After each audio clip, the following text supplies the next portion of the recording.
Hey, it's Mac with PriceActionTradingSystem.com, and it's Monday. It's July 27th. This will be our chart lesson for today. And really, this is an uptrend. It has a kind of a range-like feel. It's a weak uptrend. Notice that there's a two-tier channel here. This was not easy to find. You really couldn't find it till maybe after 10 o'clock. Once you could kind of get this line off these highs right here and you pulled it down, of course it didn't get confirmed till here, and even then that's only two touches on the low side. But if you drag it off the top and it's fitting, and then it fits on a bounce out of the middle of nowhere like that, it's probably going to be accurate. And then once you can find that, you really can kind of see that midline working up through there, and you can see prices working both sides of it. So there's no doubt that is the correct channel in my mind. You really want to play these shorter term trends and channels though. Early on it looked like we may have a range, but we just kept going right here, and once we do, you can see we still found some sideways action here, but notice how we're still pushing higher though. And the reason is because your trend line's up here, trend channel line. You can see we turned down off of it a couple of more times up here, at least once, and we didn't get back to it there. But prices we're still working towards that measured move. This is just based off the overnight. But once we kept turning down, you knew something was going on. I would also measure this first leg right here. And once we started higher, you can see we got basically a perfect measured move to the tick right there. And then we started working sideways. So that could have kept you in that trade. But once you found the channel, it's pretty obvious that while we were working higher, we're trying to get to the other side of the channel. And once we get to the upper side, we're going to come down to the lower side. So early when it was a range, you can see there's a couple of more sales. And there is one more sell up here. We'll talk about that when we get to it. But notice you don't see a lot of sales. And that's because the trend is up. And unless you're coming off these highs up here, and you only get that opportunity once or twice. You get it right here, but it's not clear right here but once we turn down off of it again, it's pretty clear what's going on. And so then it was okay to sell on this one trade. There's a failed second entry long, basically. And I still get emails from people asking me about failed second entries, what happened, and all you're doing is getting trapped. I'm telling you, if you're not a skilled chart reader, I know you want to find these trades, but you're better off just to stick to the second entries and the with trend stuff. And the whole idea behind failures, you're looking for them either at reversal points or we're looking for them counter trend. So the trend's up, so we're looking for failed second entries to the short side to go long. And maybe up here like this, you might get one or two up here, but generally you won't be trying to sell on a trend day. But you can see that prices are above and below the EMA, and even though it's pointing up, I mean, really from this point on, it was an uptrend the rest of the day. So you didn't want to sell anything. Early on, it wasn't real clear yet. So just every time somebody sends me a second entry asking why it failed, all it was is you're always getting trapped, and it's because you're not skilled. Listen, you're trading against skilled professional traders. You're not going. If you've been doing this for even a couple of years, you're probably not going to outsmart those guys. Think about it. For you to win, somebody else has to be wrong and lose. And those guys don't lose. They don't lose much. Trust me. Especially not to people that only been trading a couple. Even good traders that have been trading a couple 3 years aren't going to beat those guys very often. So keep that in mind. So when it comes to traps and things that are going to trap you and fool you, unless you know what you're doing, just if you're sim trading, by all means trade them. But when you get trapped, there's no reason to send me an email and say what happened. It failed. If you're trading a failure and it failed, then you were wrong. It wasn't a failure. So it might meet the criteria by the rules that it turned down before it got 4 ticks or whatever, but that still doesn't mean it's a failure. That happens sometimes. It just means you got trapped. That's what it means. It means you probably shouldn't have been trying to enter in that direction to begin with, because that's the whole idea. When this thing's trending up here, we're looking for these counter trend people that are trying to pick tops all the way up, and we take advantage of them because they try to get short, like right here, and then it reverses. And look what happened when that thing broke lower and then started turning up. Once it broke out this side, it rocketed straight up because all these people that were trying to get short up here, thinking they were the smart ones, just got outsmarted. So don't outsmart yourself, because it's hard to outsmart these guys. And I'll probably get 5 emails about who are these guys. I don't know who they are. It's whoever moves this market. It doesn't matter who they are. It just understand it, how it works. And so anyway, let's get to the trades. This is the 2,000 tick trade. I'm going to show you a couple of volume charts too.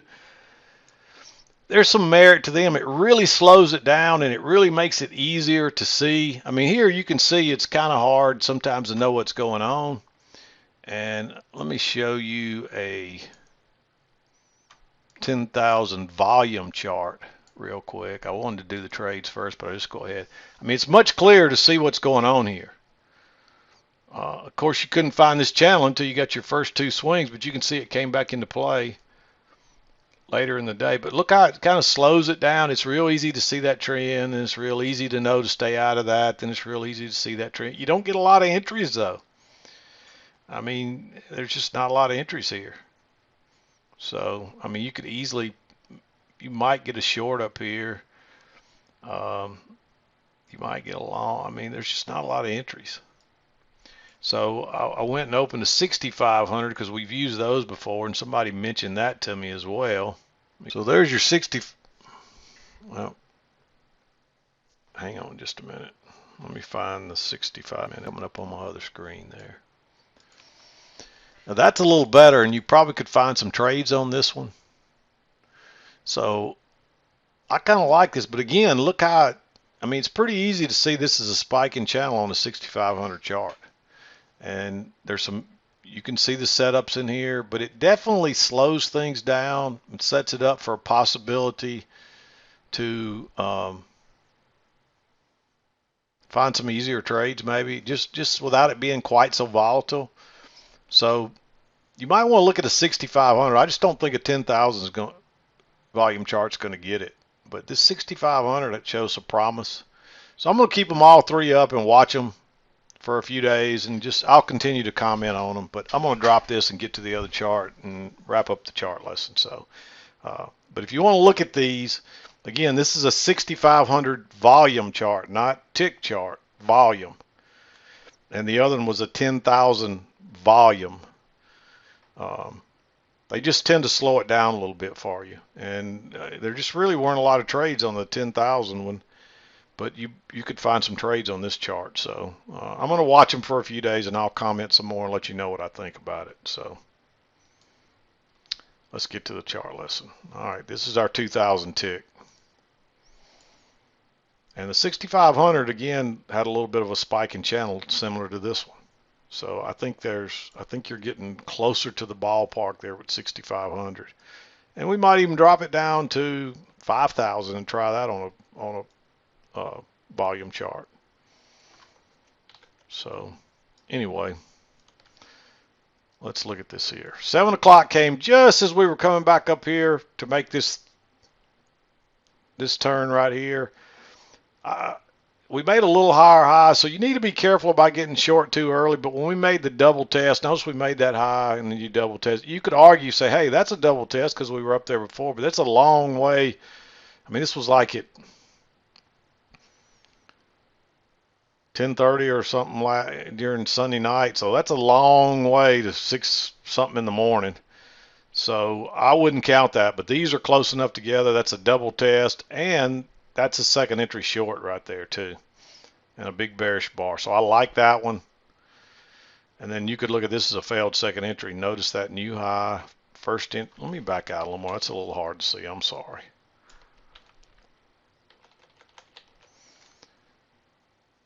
First entry, second entry, and it turns back down underneath the EMA. It's the first break of that little channel. And at this point, it looks like a range day, so we're probably headed down here. And if you measure those 2 legs, you get 1 leg right there, and 1 leg right there, and that's pretty much 2 legs down. So And then we find the support down here, and notice we make that low. We test it once, we test it twice, we get a pretty nice bar. It's into the EMA, but on range days, that's going to happen, and that is congestive. But the reason is because it's just hung between these two, support and resistance. But when you test it 3 times and this trend is over, and this is the overnight lows over here, or actually that's not the overnight lows, but look how long we've had support across there. I mean, that's pretty solid support, and it's held in 3 more times. I like going long there. There's actually a failed second entry short right here, but you're a little bit far away from the EMA. Again, it's congestive, but you tried to go lower 3 times, and if it breaks higher, we're probably going higher.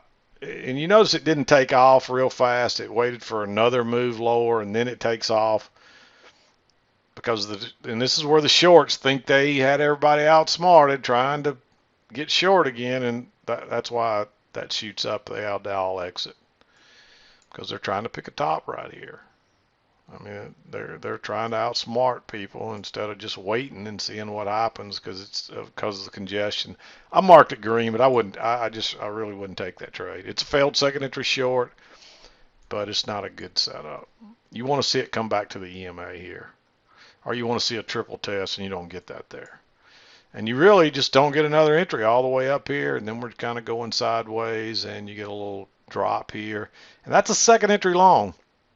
Notice first entry, second entry, and this is an uptrend, so we're looking to get long. So you may enter there, but when you get the higher low, and again, that's a double top, so you could count that as a second entry. I like that one.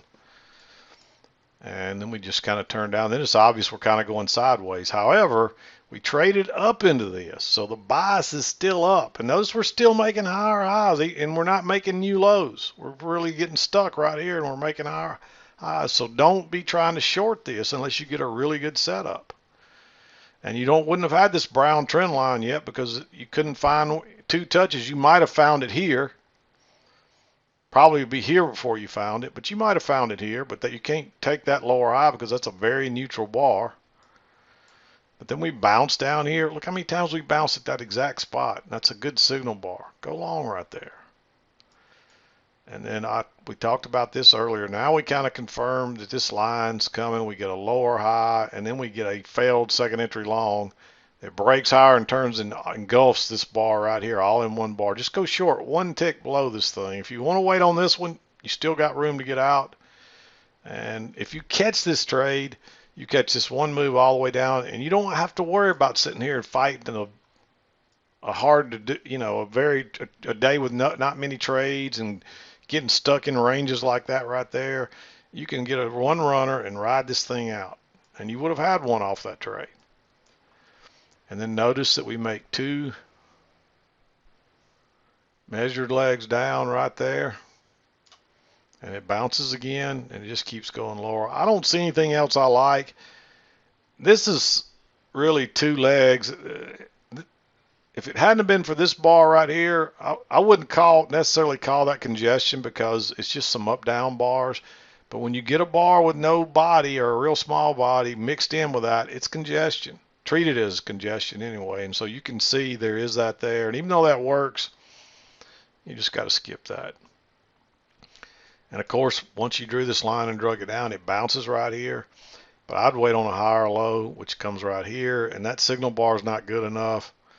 So, but notice what happens. Now you get a failed second entry short. There's 2 legs up. That's a reversal pattern. It actually breaks lower and turns and goes right out the other side. Another engulfing bar. We're seeing that a lot lately. Go long right there. And really, you could almost go long right here, because notice that prices are up here at the high. We come down, we go up, we come down. There's 2 legs of correction there. Only problem is it's not a very good signal bar. So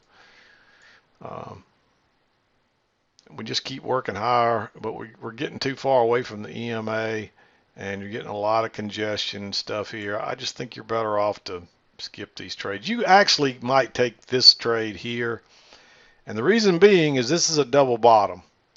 So you could treat that like a first entry, a second entry, and notice that bar, and it probably traps some people. So you might take that trade long right there. I'm still going to mark it a little aggressive. but it's a possibility. Again, there's your double bottom, first entry, second entry. And guess what? If you see the midline, prices come back and test it once. They come back, actually they tested it once, twice, 3 times. So you get a double test of that midline too, plus this trend line. So that's another reason to take that. If you saw that, this is leaning closer to blue. And then of course we finally get the break, 2 legs back, and you get a second entry. We came back and tested that midline again, and again it breaks lower first and turns and goes out the other side. Another engulfing bar. And just put your buy stop right there, so when it breaks lower and turns up, because all these top pickers that don't know what they're doing, and look how it rockets up real quick. And then once they hit all them stops and it runs out of steam, it comes back again. You could technically go long right here. It's after 2 o'clock, but look, first entry, second entry. There's 2 measured legs down there, and that's a nice bullish bar. You got plenty of room to come back to the EMA there, so you may take that trade, and then you could have ridden this all the way. Plus, we're looking for prices to come to here anyway, and notice they go there to the tick and then sell off again. So this was just all this was trapped out people that are going to try to pick tops, and they all get short, and then they all got to exit right there. That's how they operate. If they start finding some resistance and they're having a hard time getting through it, they'll let it fail the other way. They'll let people load up in the other direction, fooling them, and then that momentum of hitting all those safety stops as they run it back the other way, and these shorts realize they're wrong, it finally pushes it on through. And notice even then it still took a little while before it went on higher. But they do that a lot to get through important support and resistance areas. They'll let it fail in the opposite direction. So keep that in mind. Don't be the one that gets fooled and trapped. If you hadn't been doing this for a few years, you're not smart enough. You're just not good enough chart reader to be a trading failed second entries. Yeah, if you're practicing, feel free to practice all you want. But when they fail, you don't have to ask why. Just look at it. You probably got trapped. If it failed, you read it wrong. Because if you were right, you would have had a good trade. So you don't have to ask me. And it's not that I don't want to answer. Please don't take it the wrong way. But when I get 100 emails a day, I got to answer. Having to answer 10 just because of, I've told you not to take failed second entries because you don't know what you're doing and you do it anyway. It's just a waste of your time and mine. And so again, if it's something you can't figure out, I'm happy for you to send me an email and answer it. But there's no reason to send me an email when you try to take a trap and you get trapped. And so we beat that horse Thursday, I think. I don't want to beat that dead horse again, but it just, people still send me trade, they still do it and ask the same thing. And so look, if you get a trade, if you're trying to trade some kind of failure or trap and it doesn't work, then you were wrong. It wasn't a failure or a trap, because if it was, it would have worked. Here's something I always tell you that might help. If you see what you think is a trap, ask yourself, am I the only one smart enough to see this? Am I really that smart that I'm going to see a trap and most traders aren't going to? And if you can't answer yes, and if you do answer yes, you probably think you're a better trader than you are. I'm sorry. But if you can't answer yes to that question legitimately, then don't take the trade. Ask yourself, am I the only one smart enough to really realize this? Am I of the top 10% that's smart enough to see this trap and understand what's going on? And maybe you are. And if you are, then take it and it'll probably work. But my guess is you're going to be like the other 25 that I got today, and the 25 I got Friday, and the 25 I got Thursday. You don't have a clue what you're doing, and you're just guessing. You think you see something, but you don't. And that's natural. That's part of learning. So there's nothing wrong with that. Don't take it wrong. It's okay.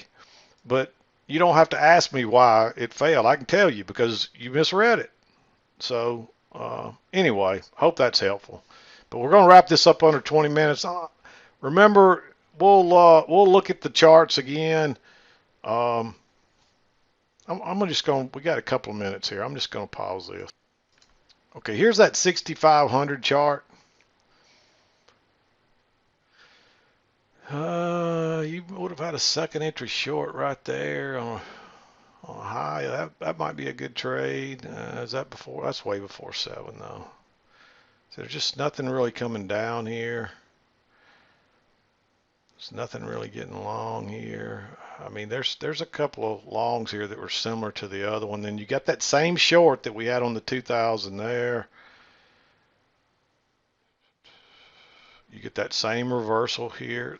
Does it break lower right there? Let me back out a little more. It definitely tries to go lower, but it doesn't break lower. So you still could look at that as a failed second entry short and go long there. You do get this same second entry here. That's probably in the top 1/3. That's close. I might take that trade. There's a few trades there, just not many. So I might even open a 5,000 tomorrow and take a look at it. So I'm not going to do it now. We're 20 something minutes here, but I'm going to wrap it up. But you can experiment with these volume charts. You know, you might look at a 5,000 and just see what it looks like. Just see if we can. We need just a little more. But you can see. Hopefully you can at least clearly see it is kind of slowing it down, and it is giving it a little more.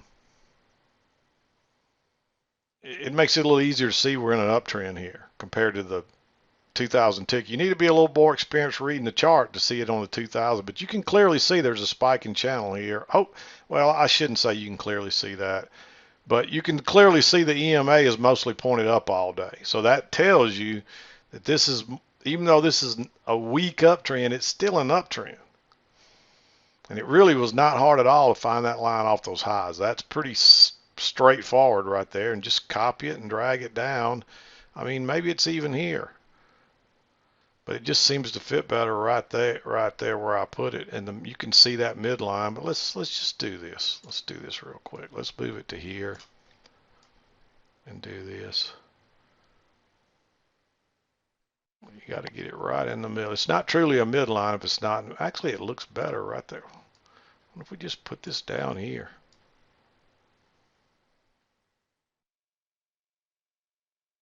Well, that could be it right there. That is about middle ways, and you can see prices working both sides. So I believe that's it right there. And that was not that hard to find. I mean, you just play around with it. Sometimes you got to wait till you get a little more price action.